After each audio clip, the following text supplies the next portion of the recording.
আমি বলতে চাই শিক্ষা স্বাস্থ্য প্রশাসনে জিরো টলারেন্স নিয়ে আসতে হবে দুর্নীতিতে। এটা আমাদের মূল থিম থাকা উচিত। আর দ্বিতীয়ত আমার কোশ্চেন হচ্ছে, আমরা 18 বছরে পুরো হয়ে গেছি ভাই, আমরা তো আর চাকরি করতে পারবো না।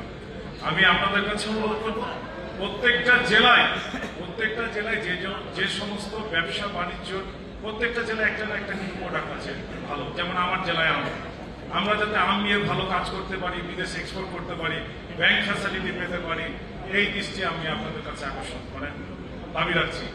আমরা তো আর চাকরি করতে পারবো না ভাই, 18 বছর তো লাইফ শেষ, কেস মামলা ঋণ ক্লাবি সবই তো শেষ। আর কত বডিতে 11টা কোপ, আর তো চাকরিতে করতে পারবো না। আমি চাই আমার দলের কাছে, দলের নেতৃবৃন্দের কাছে, যে আমাদের জেলায় আম বিখ্যাত, কাঁসা পিতল বিখ্যাত, নকশিকাঁথা বিখ্যাত, এইসব জেলাতে যাতে আমরা অল্পতে ঋণ সহায়তা পাই, ব্যবসাতে বিল্ড আপ করতে পারি।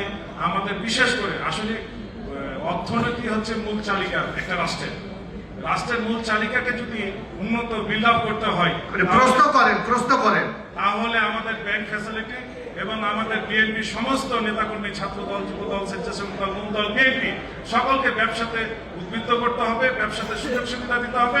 আমাদের দেশের তারেক রহমান সাহেবের হাতকে শক্তিশালী করতে হবে, আমাদের দেশ পরিচালনা করতে হবে। আসসালামু আলাইকুম। এটা প্রস্তাবনা, আর কে আছেন প্রশ্ন?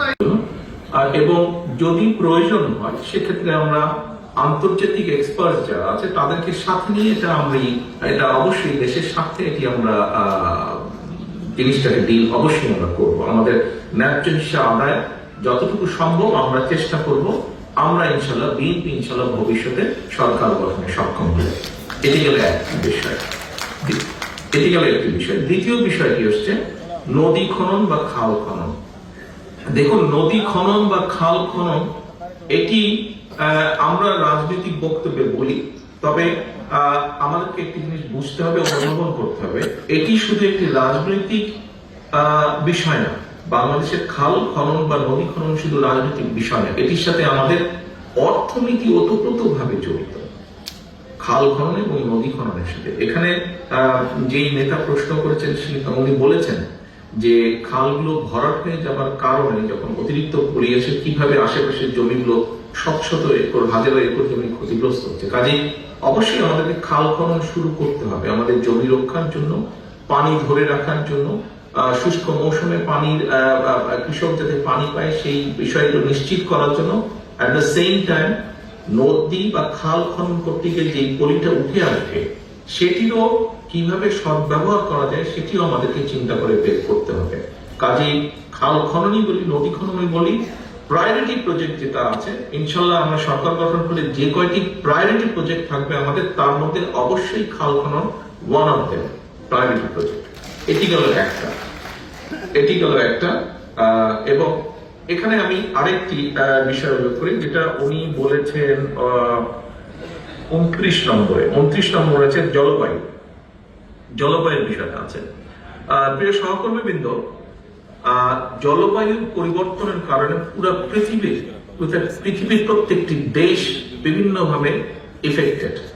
ইভেন এই দেশে, আমি যে যুক্তরাজ্যে আছি, আমি যখন চিকিৎসা দেখতে পাই, এটা পর্যায়ক্রমিক ভাবে এই সিস্টেমটা আমাদেরকে গড়ে তুলতে হবে।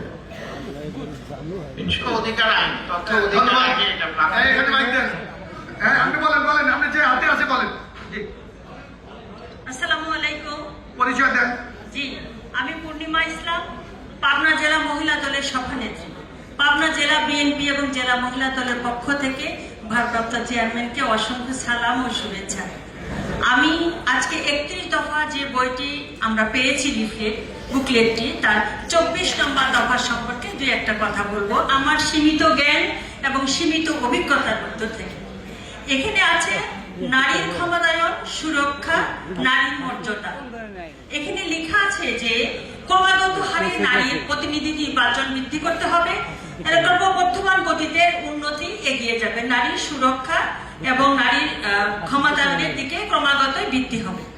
এখানে আমরা বর্তমান অতীতে যা দেখেছি, আমি একটি সামাজিক সংগঠনের প্রতিষ্ঠাতা নির্বাহী পরিচালক, আমি নারীর অধিকার এবং শিশু অধিকার নিয়ে কাজ করি। সেজন্য প্রত্যন্ত অঞ্চলে আমার নারীদের সাথে মেশার সুযোগ আছে। এখানে আমি সাধারণ মহিলাদের কথা বাদ দিলাম, যারা নির্বাচিত প্রতিনিধি মহিলা ইউনিয়ন পরিষদের মেম্বার অন্যান্য যারা আছেন, এরা স্বাভাবিকভাবে ভীষণভাবে অবহেলিত। আপনি কি মঞ্চে করলেন নাকি প্রসাদ আমাকে করেছেন?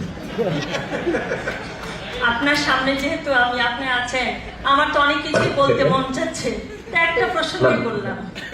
মঞ্চে আমি জবিউল্লাহ সাহেবকে একটু অনুরোধ করব যে আমাদের পলিসিগত যে বিষয়টা আছে সেটা এই পয়েন্টের আলোকে যেটা আছে সেটা একটু তুলে ধরার জন্য। ওনার শেষ হলে তারপরে আমি আমার ব্যক্তিগত পর্যালোচনা আপনার সামনে তুলে ধরবো। জি, থ্যাংক ইউ স্যার। নারীর ক্ষমতায়ন বিষয়টি আমাদের